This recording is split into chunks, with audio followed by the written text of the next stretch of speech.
কেন স্যালারিটা আমরা চাইতে এসে আহত হব?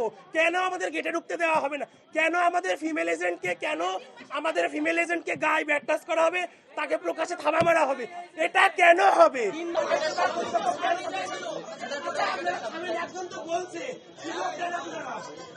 আজকে হচ্ছে 11-12 রমজান, আমাদের 3 মাসের স্যালারি পেন্ডিং, তারপরেও আমরা এখনো পর্যন্ত কোম্পানির একটা সুতা এখান থেকে ওখানে সরাইনি।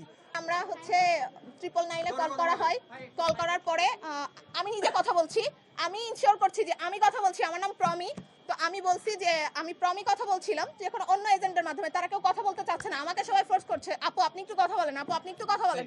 এক পর্যায়ে যে দেন আমি কথা বলছি, বলার পরে যখন পুলিশ আসছে আমরা নিচে গেছি, নিচে যাওয়ার পরে পুলিশও আমাদের সাথে কোঅপারেট করতেছে না। আমি মানে পায়ে ধরা বাকি, আমি লিটারালি পায়ে ধরছি অফিসারগুলোরে, স্যার আমি রিকোয়েস্ট করছি, আমি দায়িত্ব নিচ্ছি, দিস ইজ আওয়ার এজেন্ট, কিছু বলবেন, আপনারা ঢুকতে দেন। কোনোভাবে তারা আমাদেরকে ঢুকতে দেয়নি। লাস্ট এক পর্যায়ে যে মারামারি বলতে ওইখানে গেট ভাঙচুর হয়ে যায়,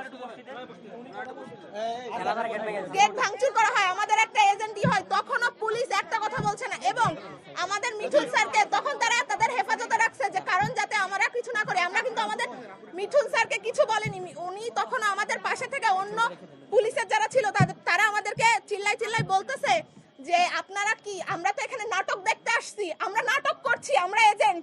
মানে যখন আমরা কোম্পানি স্টার্টিং পর্যায়ে আমরা যখন শুরু করি, জব কন্টিনিউ করি, সেই পর্যায়ে আমাদের কোনো লিখিত দেওয়া হয়নি যে কোম্পানি এরকম 2-3 মাসের টাকা আটকায় আমাদের হয়রানি স্বীকার করবে।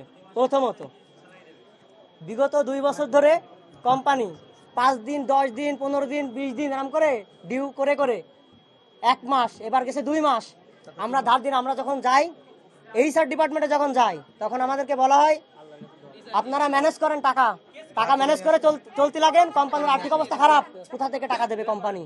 আপনারা একটু ধৈর্য ধরেন, কোম্পানি আপনাদের টাকা ঠিকই দেবে, আপনারা ধার দিনা করে চলেন। তারা শুনবে না। আমার ওয়াইফের ফর্ম ফিল আপ ছিল এই 13 তারিখে, ফর্ম ফিল আপ মিঠুন স্যারের কাছে গেছে, ডিরেক্টরের কাছে গেছে যে স্যার আমার এই সমস্যা, আমার তো 1 বছর ইয়ার লস যাবে। আমরা হাজব্যান্ড ওয়াইফ 2জন চাকরি করে, একজনও টাকা পাইনি, 3 মাস ডিউ, ধার দিনা চারিদিকে ধার দিনা করে চলতেছি। এখন ইয়ার লস যাবে বলেছে, উনি বলতেছে কোম্পানির ফান্ডে কোনো টাকা নেই, আমি আপনারে একটা সাদা চেক দিচ্ছি, আপনি রিজাইন দেন, অবিলম্বে রিজাইন দেন, আমি আপনার একটা চেক দিচ্ছি, বর্তমান ফান্ডে কোনো টাকা নেই, তবে টাকা মে মাস বা এপ্রিলে আপনি পেয়ে যাবেন। তার কোনো সিওরিটি নাই, তার রিজাইন দিতে বলতেছে, মানে নিজ দায়ভার তার। বলি যে স্যার আমার তো এরকম 3 মাসের স্যালারি পাই, আমার অবস্থা খুবই খারাপ। উনি বলে আপনি আগামীকাল 11টায় আসেন। আমি 11টায় অফিসে আসছি, এসে আমি স্যারকে সালাম দিছি, দেওয়ার পরে বলছি স্যার আমি গতকালকে আপনাকে কল দিয়েছিলাম এবং মেসেজ দিয়েছিলাম। উনি বলে আপনি যে মেসেজ দিয়েছেন সেটা রীতিমতো কোম্পানির হুমকি। আমি এখানে লিখেছি স্যার আমি 3 মাসের স্যালারি পাই, আমি দেনা আছি 9,000 টাকা, কিন্তু আমি ডিসেম্বরের স্যালারি পাবো 7,905 টাকা। এই টাকা দিয়ে আমার দেনা হবে না, এবং আমার যে এত দেনা, আমার আত্মহত্যা করা ছাড়া আমার কোনো পথ নাই, কারণ এই দেনা নিয়ে আমি থাকতে পারছি না, মানুষের কথা শোনা লাগছে। স্যার আমাকে বলে আপনার এই কথা, আপনার হচ্ছে আমার নামে জিডি করবে, মামলা করবে, আমাকে ওখানে হুমকি দেওয়া হয়। আমরা এখানে দীর্ঘদিন, আমি আমার কথা বলছি, আমি 2 বছর ধরে এখানে চাকরি করি, ঠিক আছে। এখন এখানে আমি গ্রুপ লিড, ঠিক আছে, গ্রুপ লিড হিসাবে আছি। আমাদের সাবঅর্ডিনেট অনেক এজেন্ট আছে, আমি এখানে স্থানীয়, এখানে ম্যাক্সিমাম যারা আছে তারা কিন্তু মেসে থাকে ভাই। 3 মাস এরা একটা স্যালারি পায়নি, 3 মাসের স্যালারি পায়নি। যারা নতুন ঢুকেছে তারা কোনো স্যালারিই পায়নি, বুঝতে পেরেছেন? 1 বছর হয়ে গেছে। যারা হচ্ছে রিজাইন দিয়েছে, ক্লোজিং ফর্ম পূরণ করেছে, তারা এই পর্যন্ত একটা টাকাও পায়নি। আমাকে মেসেজ দেয় ভাই আমার টাকাটা কবে দেওয়া হবে? আমি তো গত রমজানে চাকরি করেছি, সে টাকাটাকে আমি পাবো না? এটা তো তাদের ন্যায্য অধিকার ভাই। আমাদের ভাই এক দফাই আমাদের সকল ভাই বোন যারা আছে আমরা সবাই স্টুডেন্ট, আমাদের আজকের দিনেই আমাদের টাকাটা দিয়ে দিবেন।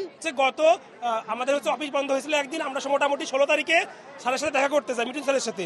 উনি আমাদের সাথে দেখা করতে এসে উনি কোনো কথাই না বলে আমাদেরকে মানে আধা ঘন্টা পর যেতে বলে। আমাদের যে এই স্যার তাসিন বলে স্যার আসেনি, স্যার এই কাজ ওই কাজ। আমি সবাইকে নিয়ে সবাই মিলে আমরা গেছি। আপুটা আপুটা কষ্টে, আপু মেসেজ থেকে আপু বলেছিল স্যার আমার স্যালারি প্লাস আমার 2 মাসের পেন্ডিং স্যালারি এবং বোনাস যদি না দেওয়া হয় আমি আর একটা কলও করবো না, কিন্তু আপুকে ডিরেক্ট ভাবে হুমকি দিয়ে বলা হয় আপনি এই রুম থেকে বের হয়ে চলে যান।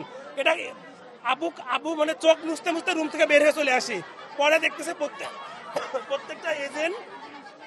প্রত্যেকটা এজেন্ট যখন উত্তাল হয়ে গেছে আর কন্ট্রোলে নাই, তখন আপুকে আবার রুমে নেশা গেছে। আমরা হচ্ছে এখানে মোটামুটি 800 থেকে 1000 লোক কর্মরত আছি।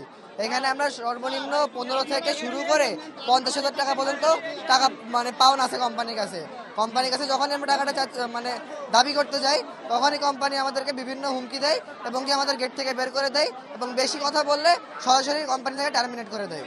অভিযোগটার বিষয়ে মন্তব্য হচ্ছে যে আমি তো মানে আমাদের এই ডিপার্টমেন্টটা চালাই, ধরেন আপনাদের একটা ডিপার্টমেন্টাল স্ট্রাকচার আছে। সো আমাদের স্ট্রাকচার হচ্ছে আমার কাজ হচ্ছে যে আমাদের যে কাজগুলো আছে, আমার তো কল সেন্টার, এখানে কলগুলা হচ্ছে এই কল জেনারেশন লিডগুলাকে ঠিক রাখা এবং এজেন্টদের সঠিকভাবে কার্য পরিচালনা করা, এইটুকুই আমার দায়িত্ব। এর বাইরে আমার আর কোনো দায়িত্ব এখানে নাই। আর স্যালারি রিলিভেন্ট যে ব্যাপারগুলো থাকে আর এগুলো তো অ্যাকাউন্টস অ্যান্ড এইচআর ডিপার্টমেন্ট থেকে হ্যান্ডেল করা হয়। তো এটা এইচআর ডিপার্টমেন্ট এবং অ্যাকাউন্টসই বেটার বলতে পারবেন। আমিও এখন আপনারা যদি ধরেন আমাদেরকে কোনো ডিমান্ড করেন, আমরা তো চাল ডালের অথরিটি না, আপনাদের ডিমান্ডটা কিন্তু চাল ডালের কাছে, এবং সেইটা যাতে ওনারা দিতে বাধ্য হন সেই জন্য সেখানে হাইটেক পার্ক মানে এই যে পার্ক, এই পার্কের মূল অথরিটি যারা, তাদের কর্তৃপক্ষ থাকবে, চাল ডালের কর্তৃপক্ষ থাকবে, থেকে তারা একটা সমাধান করবে আর কি।